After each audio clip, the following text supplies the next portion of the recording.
kidul kantong kantong endi endi kidul kantong kantong endi endi kidul.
Jadi jangan punya pikiran berarti anakku ya iso.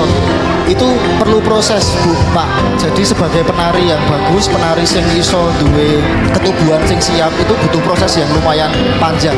Kita nggak cuma datang latihan 1-2 jam pulang dolan, minggu depan ke sanggar lagi. Itu bagi saya belum cukup, karena di luar itu mereka harus latihan fisik, latihan rasa, latihan carane karakter.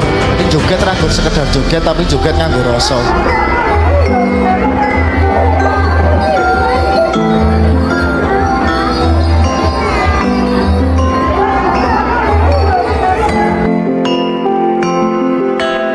Salam budaya. Bangga juga.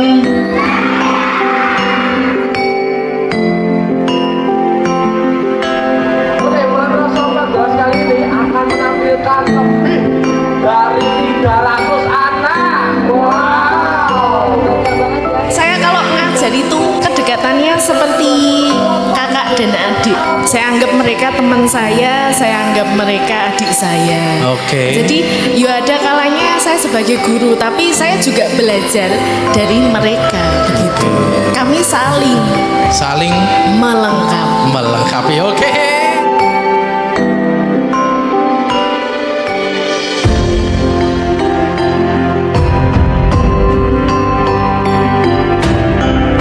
Putra putri Sanggar Tari Pondok Snedika ingkang taksih semangat ngawontenaken pentas evaluasi mulat rasa wonten ing dalem punika. Awit sing kadarman panjenengan sami Pondok Snedika tansah ngaturaken sanget ageng panuwun ing tanpa pindhan mugi sih kadarman panjenengan sami pikantuk liru ingkang satraju